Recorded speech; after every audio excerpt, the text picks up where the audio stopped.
Orale! Bienvenidos and welcome to the Familia FFP podcast. This is Jorge Martin, Familia. We are on YouTube.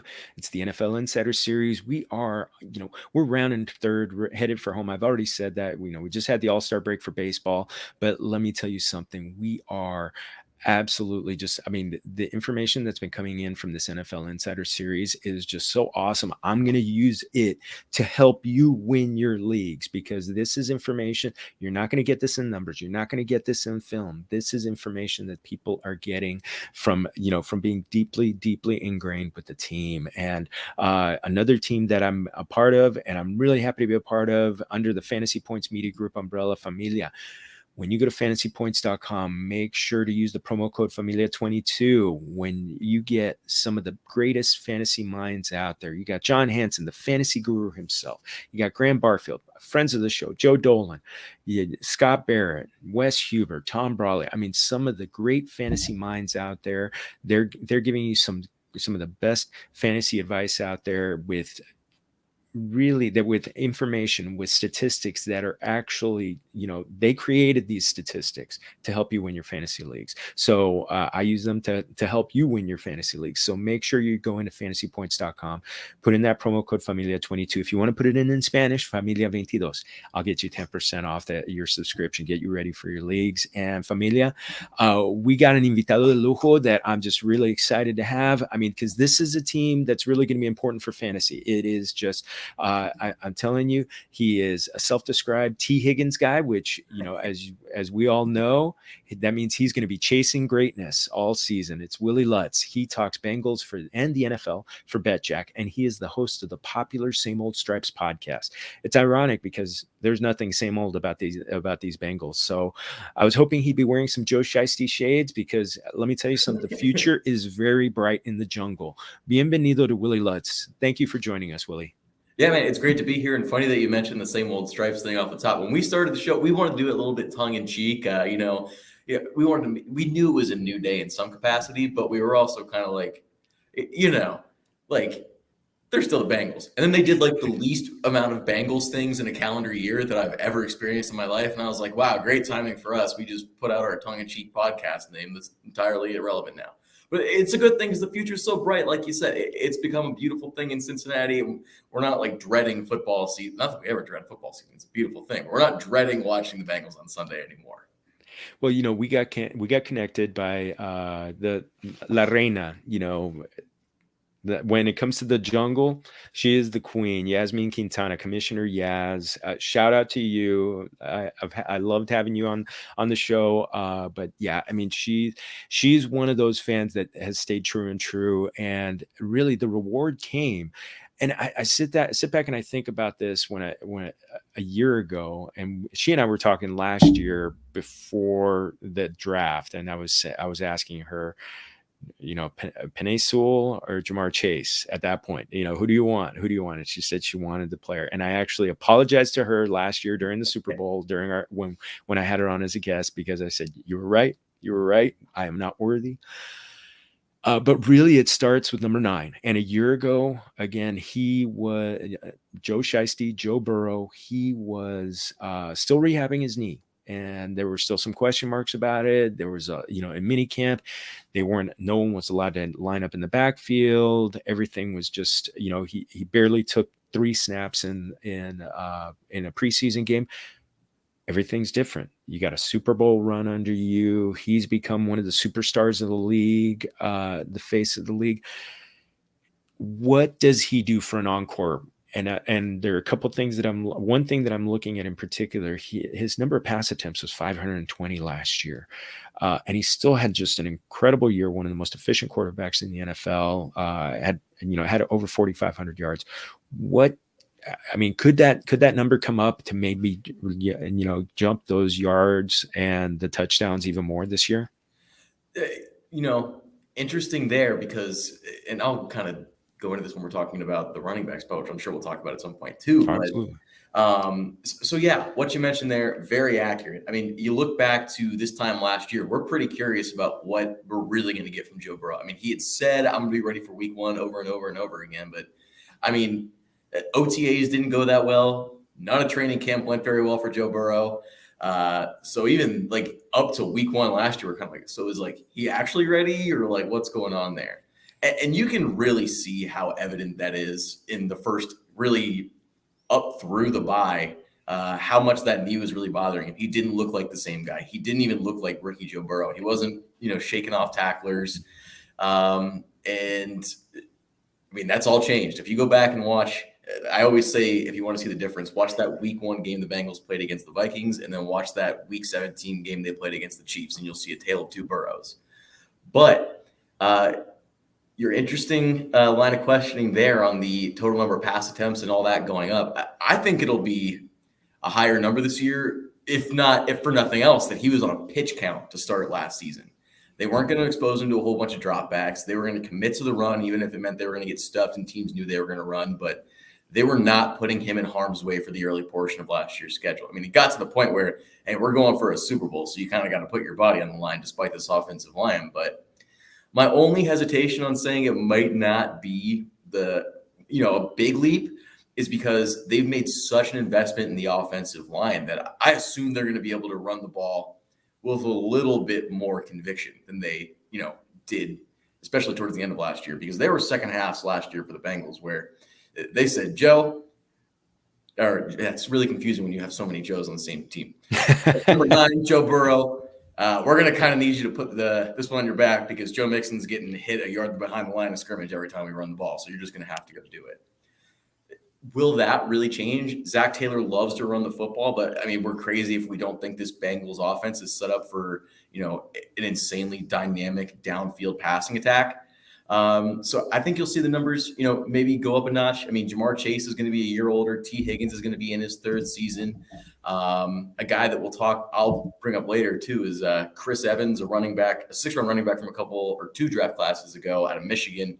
Really started to take some steps last year as a wide receiver. I think they'll get more touches for him. And then you got Tyler Boyd. I mean, there's just so many guys there that can catch the football. And when you have number 9 throwing it, it's hard to say, hey, he's going to be, putting up smaller numbers than he did a year ago with a better offensive line.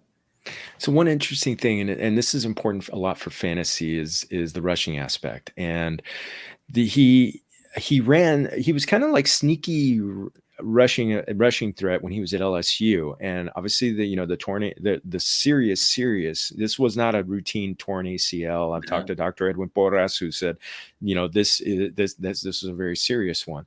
But it's a year. We're now in 2nd year when people are considered to be fully healed.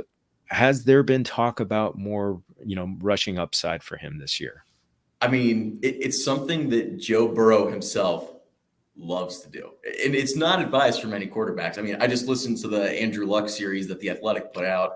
And when you have a guy that runs into traffic and does it really well as a quarterback, yeah, it's awesome because it picks up yards and it gets the fans fired up, but it is terrifying. And for Joe Burrow, like you said, I mean, it's year 2 after this injury, and that scar is still there, but that scar is really starting to heal up and look a little better with every picture that comes out. But Joe Burrow in this offseason, when he's talked to the media, has talked a lot about his running ability. It's something that he has not shied away from at all. And in fact, he was bragging to media members on multiple occasions that he hit over 20 miles an hour on the little catapult machine they use to measure their speed. And it got to the point where Jamar Chase was even coming into press conferences like, Joe won't stop talking about the fact that he's like the fastest on the catapult. So I think, and one more thing, Jimmy Burrow, who's his dad, was recently on a podcast with Dave Lapham, who's a big figure here in Cincinnati around the Bengals, saying that, it's just in Joe's DNA that he's a quarterback, but he's a football player. So he wants to run and be physical, but, hopefully that does come with, a little bit more of a, it's reserved. We're not expecting him to go out there and be Lamar Jackson, but I do think you'll see him take off a little bit more this year. I do think he'll get those rushing yards. And, I know that everyone, you get the 4 points for your passing touchdowns, 6 points for your rushing touchdowns in most leagues. So I'm sure people listening to the show would not be offended with a few more Joe Burrow rushing touchdowns. I think you can probably expect that. And the interesting, you talked about that Andrew Luck series, and I'm just before the final episode on that one, and I mean it was very compelling to watch that. Actually, Zach Kiefer, who did that, is going to be coming on this podcast Oh, soon. wow. Yeah, he's fantastic. And Yeah, I also it's great. saw in the Athletic there were some comparisons there. There was some talk of Joe Burrow and Andrew Luck, and we'll talk about that when we get into the offensive line. But I thought it was just interesting parallels that the team is kind of recognizing this, and you're right. When it comes to being a quarterback, yes, you want to be a quarterback first. You want to be a football player second. You want to make the smart moves, not slide. I know he was also a baseball player, yeah. So slide. Make sure you slide. Russell Wilson he's stayed mostly healthy over his career because he learns how to slide. So hopefully he does that. So you mentioned the other Joe Mixon, the running back. Had a fantastic season. He was one of the top running backs last year for fantasy. I mean, he had almost 300 rushing attempts. He had over 1,200 yards. He caught 42 of 48 passes coming his way. This is, Coach Zach Taylor is is a part of the Sean McVay, but really the Mike Shanahan coaching tree, which really emphasizes the running game. He's still young. Is he still poised for kind of like, with a healthy season, very similar numbers that he had last year? Maybe I know in the fantasy community, we want to see more work in the passing game, but what's his outlook for this season? It's really curious to me because it goes to me with the trend of running backs around the league. I mean, we see a lot of guys hit this spot in their career, and this is when the tires start to fall off, right? You're in this year 6 range. I think he's year 5 or year 6, but really in this ballpark. But to Joe Mixon's credit, I mean, he's put up some pretty incredible numbers behind some not so great lines throughout his career. He really hasn't had a great line in his career. The best line he probably had in his career, I think it was his 2019 season when he really came onto the scene, had his first 1,000-yard year, and the guys blocking in front of him, I don't think any of them are employed by the Cincinnati Bengals or by a majority of the teams in the league anymore. So will he have a better season in 2022 than in 2021? I mean, if you look at it on a surface level and look at that offensive line, it's pretty easy to say, yeah, I believe that he's either number 1 or in the top 3 or 4 for number of, or the least amount of yards before receiving contact. So when you have that porous offensive line that's having them get hit back there, I mean, there's going to be a lot of those, 1-yard losses, no yard gains, all that stuff. So I'm really interested to see if that turns around and, he gets a little bit more room to run and then it really just blows up and he has an absolutely insane season. I don't know if I'm all the way there yet, just because I have yet to see it, got to see it to believe it. But I think that your note towards your fantasy listeners is interesting. Will Joe Mixon, be a little bit more impactful in the passing game? And it's something that we've been waiting to see as Bengals fans. It's never really come. We hear about it a lot from the coaching staff. Joe looks great doing this, that, and the other. The habit he does have that scares the living daylights out of me is he loves to catch the ball one-handed over his head and then run around with it out of the backfield. It looks terrifying. It works 100% of the time for him for whatever reason, but he knocks it down. It's a whole thing. You can go, there's half a dozen clips of it, the Detroit Lions game alone or something like that. But hey, if they can finally use him more as a passing down back, I think it would be, great for the team, but also really good for, fantasy owners, because I mean, having Joe Mixon in and of itself is probably a good value for your fantasy team. I don't think anyone's arguing against that. But when you have guys like McCaffrey and Kamara, I mean, those guys are just multi-tooled, multi-purpose guys that can ruin, it just lights up your whole fantasy score sheet. It can ruin someone else's day. When you have your running back scores 60 points and they're spending all that time trying to overcome that, it's a whole different thing. But I don't know. I'm curious to see if we end up getting a more active Joe Mixon on third down. It's not something they felt confident with. His pass protection is still an issue. And apparently took a leap last year, but you wouldn't see it if you watched the film. I don't know what that's all about, or check the PFF grading. They say it happened. I didn't see it. So I don't know what they're watching. But Samaje Perine's been the guy that they've trusted on third down there. He's not all that exciting on third down. Occasionally he can get some burst and get going. He's not a bad player, but he just doesn't have that boost. So it'll be interesting.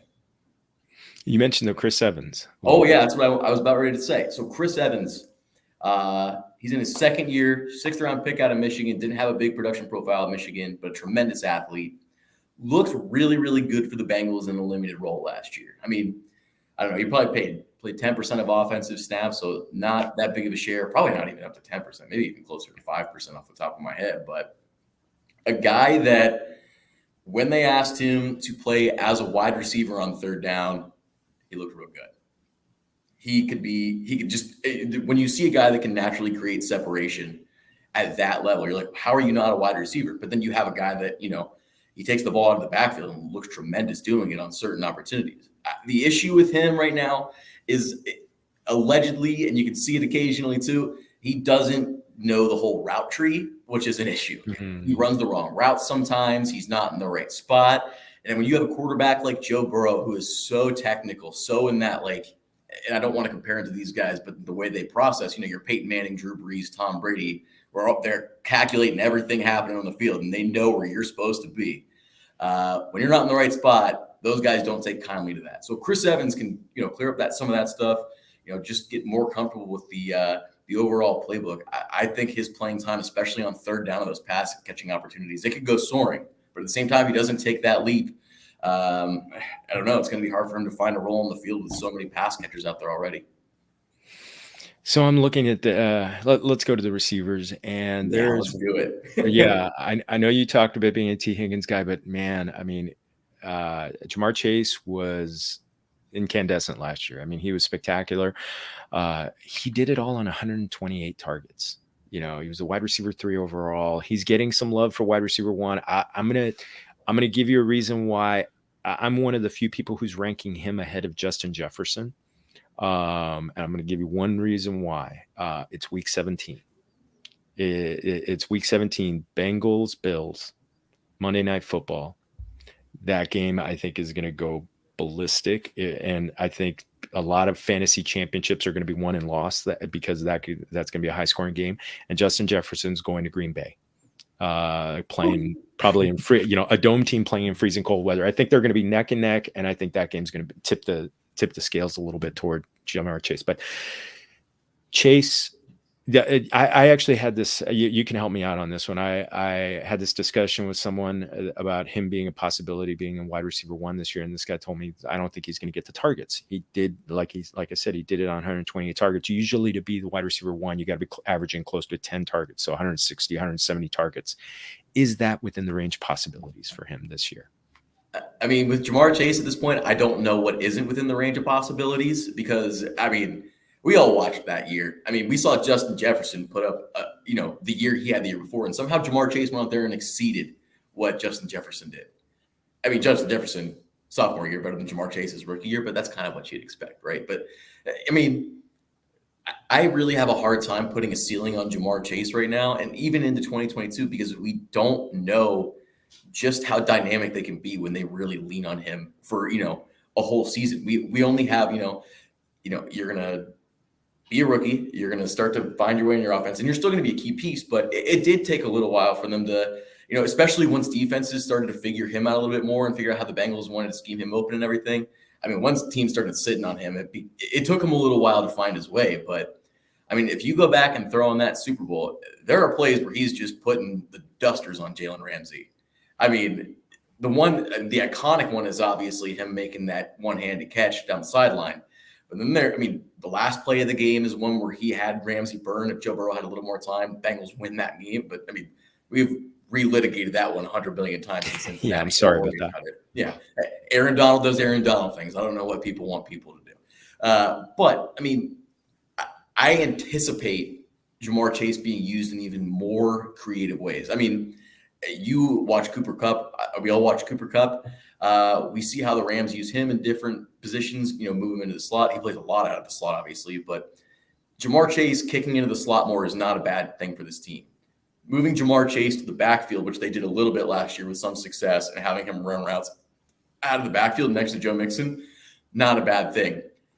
I think that in year 2, they're going to get a lot more creative with how he fits into this offense. And for that reason, I think there's every reason to expect that he could wind up wide receiver 1 this year. Not who I'd pick yet, But hey, I don't have any doubt that he can be that guy in 2022, even with Tee Higgins and Tyler Boyd eating up a lot of those targets. Yeah, I think those guys at the top, that you mentioned Cup. I mean, those are the three: Cup, Jefferson, and Chase are the first three guys going off the board, and it's just it's hard to argue. Either one of them could be the wide receiver one. I think Devontae Adams could still be the wide receiver one, but I think they're all going to be incredible. I can't wait to see this one. I think two places where I think he's going to improve. I think his catch percentage, he was kind of low, and his drops, and I think he improve on those things. It's he led the league in drops last year, and he still had that kind of season. So even better. But Tee Higgins. I'm really curious. He did his work. He ended up with wide receiver 17 last year on 110 targets. He had labrum surgery this year, which I've seen in the past from my baseball background. Players aren't able to do a lot of upper body work early on. What has been kind of like his prognosis heading toward the season? Any talk of him, starting training camp or even the season on the PUP list? So that'll be really interesting. I don't think it'll be into the season. It doesn't sound like there's any concerns there, but the one thing that does make me feel a little bit more confident about him coming back from this injury is he did suffer that injury in week 3 last year, or week 2 even, I think it was, because I don't think he played in week 3 against Pittsburgh. So he played a lot of the season with that shoulder injury. It still had a 1,000-yard year. So pretty impressive for T. Coming back from it, obviously, is going to be another thing. But, I mean, I do wonder what happens if T comes into camp. And I think you're right. I don't know if it doesn't sound like right now he'll be ready for the first week or two. He's still going to be rehabbing that shoulder. So who's to say he doesn't get a little behind the 8 ball here? He's Tee Higgins. We've seen 2 years of him now. We know he's a pretty daggone good player. But, I mean, if he starts a little behind the 8 ball, I mean, let's say, I don't know, he's 80% of himself to start the year. It does make me a little curious to see what that production profile ends up looking like as the year goes on. I mean, obviously, if he's still going to be a guy that puts up a ton of numbers and just comes later in the year, I mean, heck, that might win you your league. Who knows? I mean, if he becomes that guy all of a sudden, I mean, that could change your entire fantasy football season. It's just one of those things. But I do, as a Bengals fan, there's a part of me that thinks I'm going to have to be a little more patient with Tee Higgins this year. And that's the nature of this beast. If you're going to be a ball winner like he is, if you're going to be taking on guys in the back of the end zone, winning those 50-50 balls, and you don't have the same reach, it's going to take a little time. And how he comes back from that, I mean, hey, he can come in week 1 and, put up 200 yards and 3 touchdowns, and I'm a little egg on my face. But it wouldn't surprise me in the slightest if, A, they give him a little time and pace him so he comes back right, because they already have so much, talent around the field. They don't need to, put full all gas, no brakes on Tee Higgins to start the year. But, hey, I just think that people might want to be ready for Tee Higgins to slow roll a tad into the season. Not that I think it's going to be,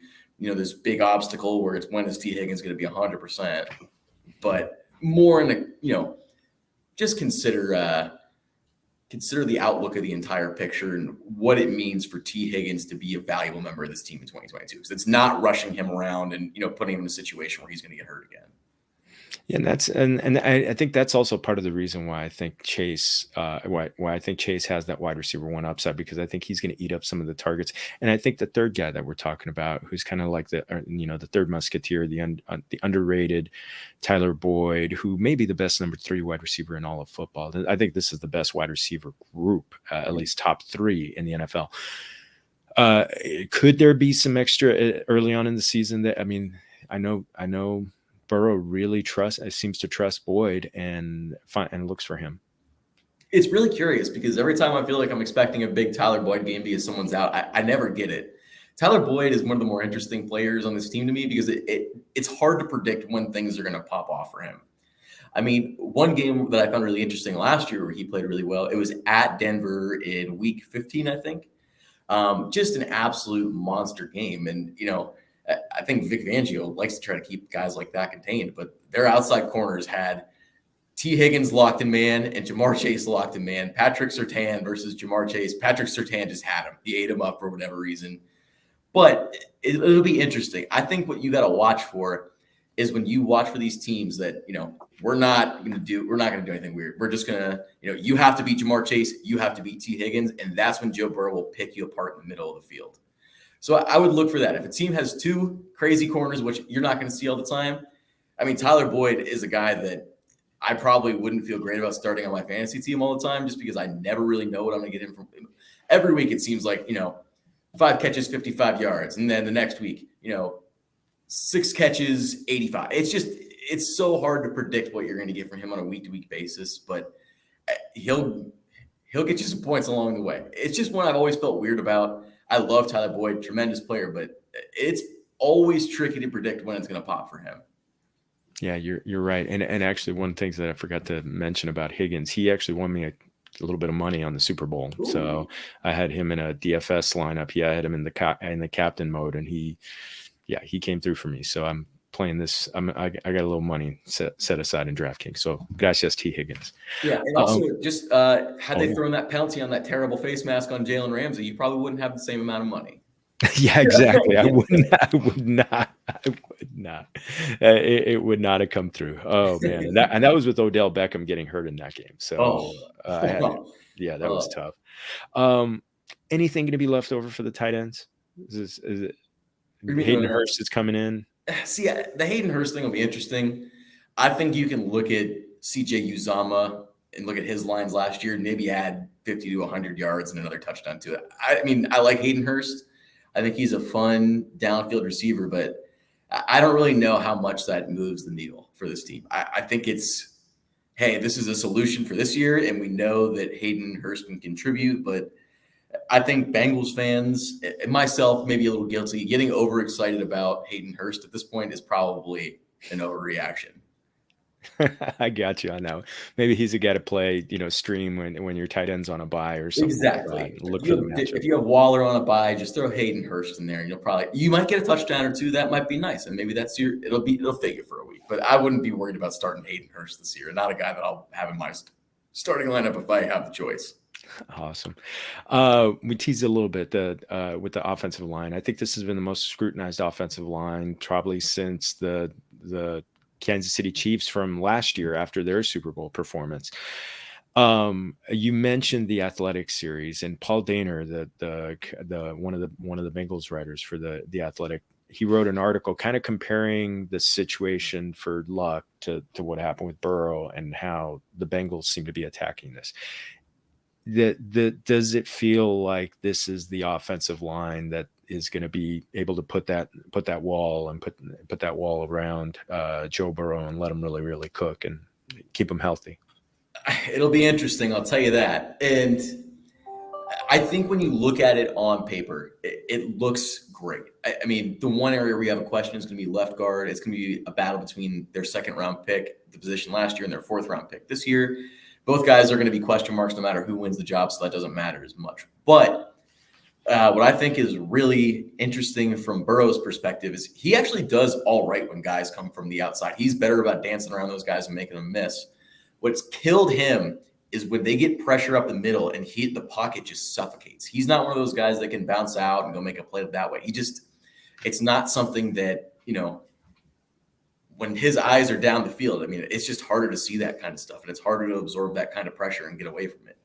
So their upgrades of center and right guard are going to be what I think are going to make or break what happens this season. And obviously they made the Super Bowl last year with, me playing right guard and you playing center. So, I mean, not to disrespect Trey Hopkins and all the Hakeem Adeniji, great dudes, but not great starters in this league.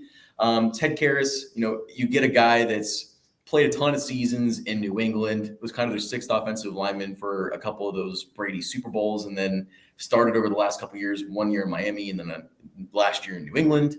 So he's dependable there. I trust Karras.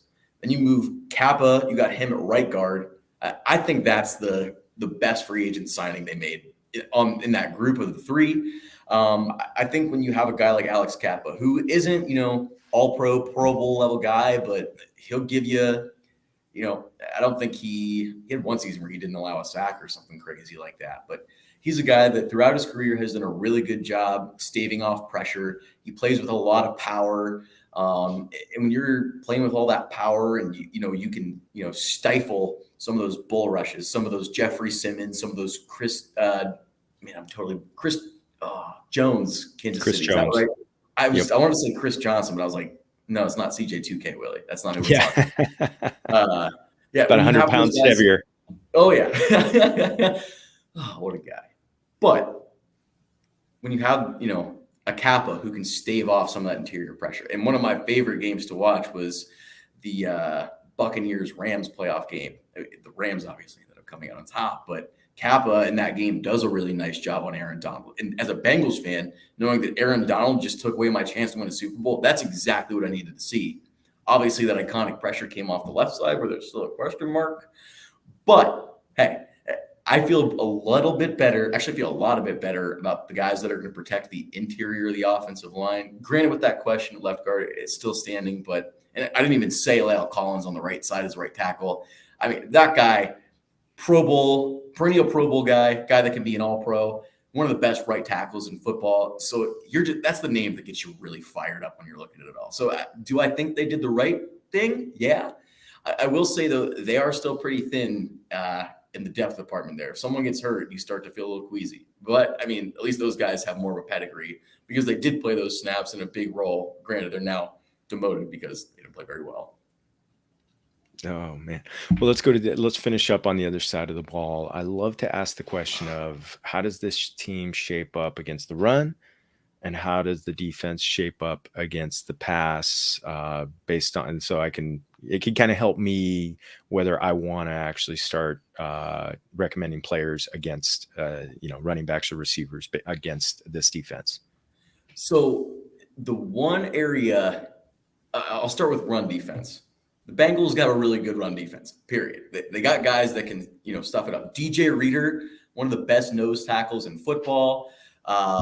Sam Hubbard, probably the best or one of the best run stopping edges and defensive ends. Technically, he's not much of an edge rusher if you're really looking at the technical side of things. Really good run stopping defensive end, always near or at the top of ESPN's, run stop win rate stat, which I think is, it tells a good tale. But when teams have had, a more elusive running back, it's something that, hasn't looked particularly good for this Bengals defense. Going back to that Denver game, again, Javonte Williams gave them so many issues. Kareem Hunt gives them a lot of issues. So when you have those guys that are a little more shifty and a little more elusive, then, they can – I've seen them hold in Nick Chubb. They didn't last year. But I do Derrick Henry, if you want to look at that playoff game, they stifled him really, really well. So if you have that more shifty, that more elusive back, I think that's something that can freak out this team. The other area that'll be really interesting to monitor, what happens with their other outside corner against the passing game? Because Eli Apple, the Bengals fans will tell you there were times he played well last year. When Eli Apple had to go up against like a 1B wide receiver, he had really bad issues. He just, as much as I respect Eli Apple for stepping up and having his best year as a pro last year, it's a question. He gave up 2 touchdowns in that Super Bowl. He only gave up 3 completions, and 2 of them were touchdowns. But that's where you have to have it if you're going to be a corner in this league. You have to stop it in the red zone. And so when you're looking at some of these teams that can air it out and throw it all over the yard, I think you got to worry a little bit about, can Eli Apple hold up?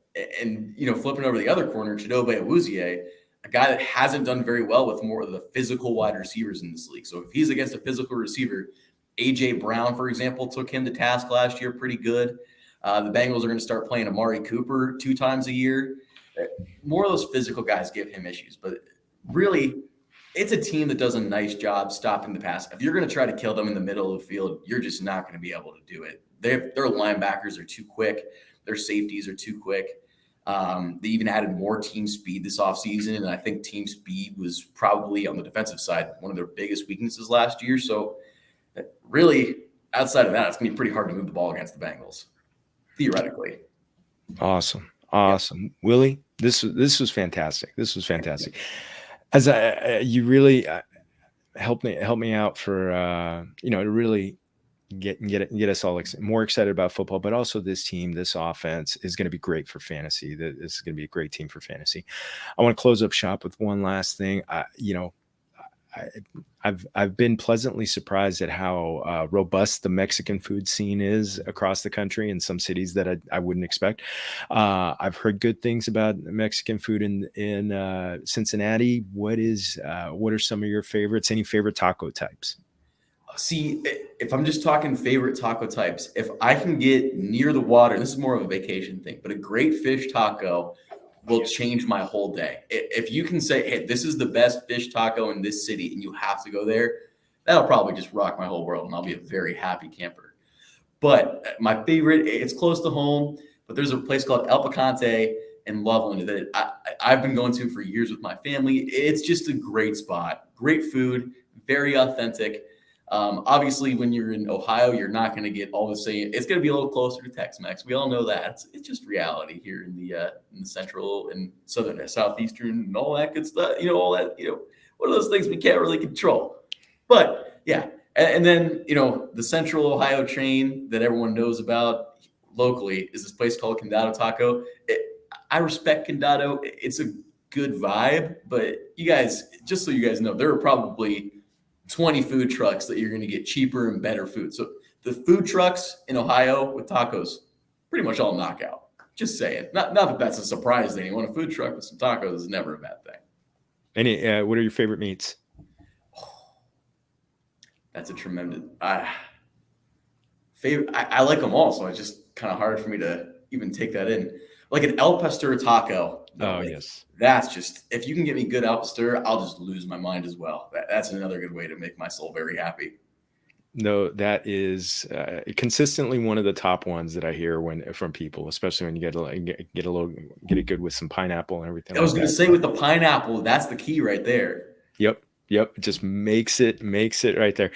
People may say no to pineapple on pizza, but definitely pineapple on Al Pastor tacos. So gotta do it. You're just missing out. Oh, love it. Willie, this is awesome. Thank you so much for doing this. Hey, let us know what you got coming up on Same Old Stripes and on Bet Jack, and to get everybody ready for the 2022 season. So Bet Jack will be interesting. When Ohio rolls out all the gambling stuff at the beginning of the new year, we'll really get some stuff going on over there. So you guys out there in Ohio, if you're listening or out anywhere, and you're coming to visit Ohio, stay tuned. Bet Jack is going to be one of the great sports books in Ohio to work through. So just keep your eye out for that. They've already got an app, but it's Same Old Stripes. Hey, we're a busy bunch over there. Next week, we're going to have a really interesting set of shows. We're first going to do this interesting AFC North Draft. We're all going to get some guests coming on. We're going to do about 6 or 7 rounds and draft both coaches and players from the AFC North. I just find that a really interesting way to take stock of talent. But you can also look forward to next week on the Same Old Stripes podcast, an interview with Bengals slot corner Mike Hilton. We've been working on this one for a long time. Mike's a great dude, and obviously him departing the Steelers a year ago and joining a team that made a trip and a visit to the Super Bowl. We're fired up to talk to him. So we got a big old week coming up on Same Old Stripes. Oh, fantastic. Willie, muchas gracias for doing this. This was fantastic. You were a wonderful guest. Everybody, subscribe to Same Old Stripes. I just subscribed, and he's just, these guys do a great job covering the Bengals. And actually Andrew Hall, I understand he mentioned that he got invited to be on your show. So he told me to give you a shout out. So everybody, give Willie a follow if you can. And for us, eso es todo for our show. Special thanks to our invitado de lujo, Willie Lutz. Also, thanks to YouTube for putting us out there. And please make sure to give us a like and subscribe. Por favor, give us that thumbs up. And also, if you want to do the audio version, Anchor, muchas gracias for putting us out there. We're on Apple, Google, Spotify, Stitcher, wherever you get your podcasts. Just go ahead and if you can give us a review, really appreciate it. And familiaffb.com for original content. We're going to have articles coming out, help you win your fantasy leagues. And also, again, fantasypoints.com. Put in the promo code Familia22, get 10% off your subscription. This is Jorge Martin. You can find me at Jorge Martin17 on Twitter. You can also Instagram and Facebook, Familia FFB. So, otra vez to Willie, muchas gracias. And to you, everybody, remember, todos somos familia. Salud.